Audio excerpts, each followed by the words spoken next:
इल्तुतमिश ने बिहार में अपना प्रथम सूबेदार किसे बनाया? इल्तुतमिश जो थे वो बिहार में अपना प्रथम सूबेदार किसे बनाया?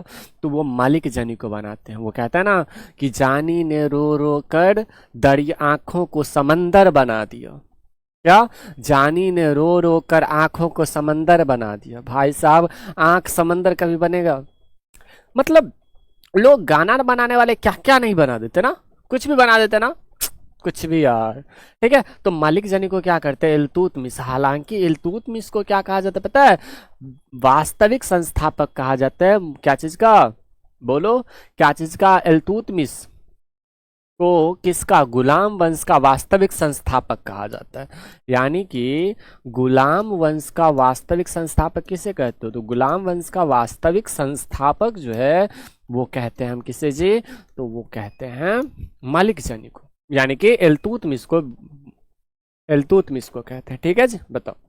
मंत्रिपरिषद में कैबिनेट मंत्री स्वतंत्र प्रभार का राज्य मंत्री और मुख्यमंत्री का निर्धारण किसके द्वारा किया जाता है? यानी कि निर्धारण, देखो किसी भी मंत्री का नियुक्ति होगा तो आपने संविधान का अनुच्छेद 163 पढ़ा होगा। क्या चीज? अनुच्छेद 163 कहता है कि राज्यपाल की सहायता क्या चीज के लिए? तो राज्यपाल की सहायता एवं सलाह के लिए। क्या चीज? राज्यपाल के सहायता एवं सलाह के लिए क्या होगा? तो एक मंत्रिपरिषद का गठन किया जाएगा। वहीं पर अनुच्छेद 164 कहता है, क्या चीज? अनुच्छेद 164 क्या कहता है कि अनुच्छेद 163 कहता है राज्यपाल की सहायता एवं सलाह के लिए एक मंत्रिपरिषद होगा। ठीक वहीं पे अनुच्छेद 164 कहता है, क्या कहता है जी? तो अनुच्छेद 164 कहता है कि सीएम की नियुक्ति राज्यपाल करेंगे। क्या करेंगे? सीएम की नियुक्ति राज्यपाल करेंगे और राज्यपाल के सलाह से सीएम की नियुक्ति कौन करेंगे? राज्यपाल करेंगे। और सीएम के सलाह से अन्य मंत्रियों की नियुक्ति कौन करेंगे? तो वो करेंगे राज्यपाल। ठीक है, सीएम के सलाह से करेंगे, ये बात याद रखना। यानी कि कौन करते हैं? तो वो करते हैं राज्यपाल। ठीक है, लेकिन मुख्यमंत्री के सलाह पर। किसके सलाह पर? तो मुख्यमंत्री के सलाह पर। ठीक है, इस बात को याद रखना। मधुबनी कब आ रहे हैं? कल आ रहे हैं। ठीक है, कल 4 बजे तक मधुबनी में रहेंगे। कल 4 बजे तक मधुबनी में रहेंगे। ठीक है, मंत्रिपरिषद सामूहिक रूप से राज्य विधानसभा के प्रति और व्यक्तिगत रूप से किसके प्रति उत्तरदायी होता है? तो व्यक्तिगत रूप से राज्यपाल के प्रति क्या रहता है? उत्तरदायी रहता है। हालांकि यहाँ पे देखोगे तो आपको पता होगा कि राष्ट्रपति जो है ना वो क्या चीज? ये संसद का अंग होता है। क्या होता है भैया? संसद का अंग होता है। आपने देखा होगा कि राष्ट्रपति क्या होते हैं? तो संसद का अंग होते हैं। राष्ट्रपति बनने के लिए आपकी आयु कम से कम 35 वर्ष होना चाहिए। कितना होना चाहिए? 35 वर्ष होना चाहिए। ठीक उसी प्रकार अनुच्छेद 14 में क्या कहता है? तो समता का अधिकार के बारे में बात करता है। किसके बारे में? तो समता का अधिकार, यानी कि समता यानी कि समान। लेकिन अनुच्छेद 14 जो है वो राष्ट्रपति पर लागू नहीं होता है। क्या नहीं होता है? लागू नहीं होता है। ठीक है जी। मुख्यमंत्री की बात करूं तो मुख्यमंत्री भी कहां पे? तो हमारे संविधान के अनुच्छेद 164 में मुख्यमंत्री की चर्चा है। मुख्यमंत्री की नियुक्ति कौन करेंगे? तो मुख्यमंत्री की नियुक्ति राज्यपाल करेंगे। मुख्यमंत्री की नियुक्ति कौन करेंगे? राज्यपाल। और मुख्यमंत्री के सलाह से राज्यपाल अन्य मंत्रियों की नियुक्ति करेंगे। ठीक है, चलो आगे बढ़े। विधानसभा अध्यक्ष, आप मुझे बताओ कि वर्तमान में बिहार विधानसभा के अध्यक्ष कौन है? बिहार विधानसभा के अध्यक्ष कौन है वर्तमान में? हालांकि अगर विधानसभा की सीट के बारे में बात करें तो बिहार में विधानसभा का सीट जो है वो 243 है। विधान परिषद का सीट 75 है। लोकसभा का सीट की बात करें तो लोकसभा की सीट 40 है। और राज्यसभा की सीट कितनी है भैया? तो राज्यसभा की टोटल सीटों की संख्या जो है वो कितनी है? तो वो हो जाता है, बोलो जल्दी से, 16। कितनी है? राज्यसभा की टोटल सीटों की संख्या 16। ठीक है, कोई दिक्कत है? नहीं ना? चलिए आगे बढ़े।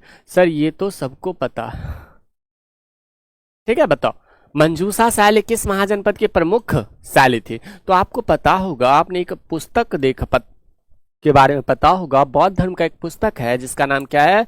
तो अंगुत्तर निकाय। क्या नाम है जी? तो अंगुत्तर निकाय एक बौद्ध धर्म का एक पुस्तक है, जिस अंगुत्तर निकाय में क्या तो 16 महाजनपद की चर्चा की गई। 16 महाजनपद में से 3 महाजनपद अंग, वज्जी और मगध महाजनपद था। कौन था?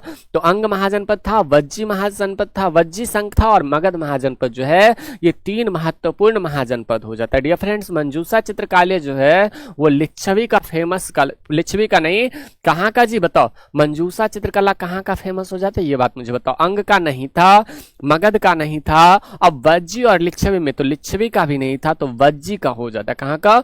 वज्जी का। अंग महाजनपद की राजधानी कहाँ थी? अंग महाजनपद की राजधानी कहाँ थी? तो अंग महाजनपद की राजधानी हो जाती है चंपा। और चंपा को ही कौन? तो चंपा को ही वेनसांग जो है ये अपने पुस्तक में चेननपो के नाम से उल्लिखित करता है। क्या करता है? तो चेननपो के नाम से उल्लिखित करता है। ठीक है, यहीं पे देखिए, तो लिच्छवी की बात करें तो लिच्छवी एक गणराज्य था, और लिच्छवी गणराज्य की कौन बोलो? तो लिच्छवी गणराज्य की एक महिला थी जिसका नाम था आम्रपाली। क्या नाम था? आम्रपाली। और आम्रपाली जो थी वो राज्य वधु थी। कहाँ की? तो लिच्छवी की राज्य वधु थी। क्या थी भैया? तो लिच्छवी की राज्य वधु थी। हम जा रहे हैं, घर टेंशन मत लो हम तो घर ही रहेंगे। ठीक है, मगध की बात करें तो मगध महाजनपद की राजधानी कहाँ हो जाती है जी? तो मगध महाजनपद की राजधानी हो जाती है प्रारंभिक राजधानी। कौन सा जी? तो प्रारंभिक राजधानी की बात करें तो प्रारंभिक राजधानी जो है ये कहाँ पे था बोलो? तो वो हो जाता है राजगिर। यानी कि प्रारंभिक राजधानी मगध वंश का कहाँ था? मगध वंश का प्रारंभिक राजधानी राजगीर हो जाता है। लेकिन बाद में हालांकि इसका वास्तविक संस्थापक किसे मानते पता है? इसका वास्तविक संस्थापक किसे कहते हो? तो इसका वास्तविक संस्थापक कहते हैं हम किसे? बोलो जल्दी से। तो मगध वंश का वास्तविक संस्थापक हम कहते हैं बिंबिसार को। ठीक है, किसे कहते हैं? बिंबिसार को कहते हैं। एक बात पता है, घर जाने का अलग ही खुशी होता है ना? होता है ना? घर जाने के मतलब होता है ना कि सर जी अब घर से ही क्लास लेंगे क्या? हाँ जी, देखते हैं, घर से ही क्लास लेंगे। वहां पे स्टूडियो है, वहां पे जाने के बाद पता करते हैं कि कैसे क्या। ठीक है, वज्जी संघ की राजधानी कहाँ थी? तो वज्जी संघ की राजधानी जो है वो वैशाली थी। और वज्जी जो है वो 8 राज्यों का संघ था। कितने राज्यों का? तो 8 राज्यों का संघ हो जाता है। कौन? तो वज्जी 8 राज्यों का संघ हो जाता है। ठीक है जी, चलो उसका कमेंट ऊपर करो। बताओ, स्वामी सहजानंद सरस्वती ने बिहार किसान सभा की स्थापना कब करी थी?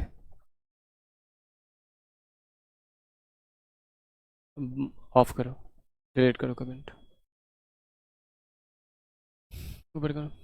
सरजी गुलाम, नीचे करो। सरजी गुलाम वंश के वास्तविक संस्थापक ऐबक था। नहीं, गुलाम वंश का वास्तविक संस्थापक इल्तुतमिश को कहा जाता है, क्योंकि कुतुबुद्दीन ऐबक जो था उन्होंने गुलाम वंश का स्थापना करा, लेकिन उन्होंने ना सुल्तान की उपाधि धारण नहीं करे। क्या चीज की? तो सुल्तान की उपाधि जो है वो धारण नहीं करे थे, और उन्होंने खिलहत नहीं लिया तुर्की के खलीफा से। कहां से?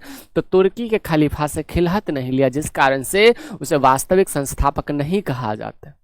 ठीक है, याद रखना। कौन सा होगा? 1929 ईस्वी में क्या होता है जी? तो 1929 ईस्वी में स्वामी सहजानंद को क्या चीज? तो बिहार किसान महासभा की स्थापना करते। क्या चीज की? तो बिहार किसान महासभा की स्थापना करते।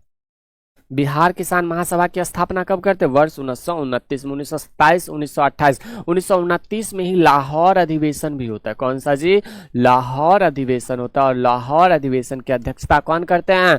तो इसकी अध्यक्षता करने वाले व्यक्ति का नाम होता है पीटी नेहरू। क्या चीज? तो पीटी नेहरू यानी कि पंडित नेहरू होता है। 1930 में 12 मार्च 1930 को, कब जी? तो 12 मार्च 1930 को कौन? तो महात्मा गांधी। कौन जी? तो 12 मार्च 1930 को महात्मा गांधी दांडी यात्रा प्रारंभ करते। कौन सा? तो दांडी यात्रा प्रारंभ करते हैं। ठीक इसी के क्रम में 12 मार्च 1930 को ही, कब? 6 अप्रैल 1930 को महात्मा गांधी जी के द्वारा स्टार्ट किया जाता है। क्या चीज? सर आप प्रयागराज आ रहे हैं? हाँ जी आएंगे। ठीक है। 6 अप्रैल 1930 को क्या होता है, तो सविनय अवज्ञा आंदोलन होता है। कौन सा, तो सविनय अवज्ञा आंदोलन जो है वो 6 अप्रैल 1930 को होता है। और सविनय अवज्ञा आंदोलन के दौरान इसमें क्या, चौकीदारी कर न देने का अभियान चलाया जाता है। कौन सा, तो चौकीदारी कर न देने का अभियान चलाया जाता है। क्या चीज, चौकीदारी कर न देने का अभियान चलाया जाता है। बताओ।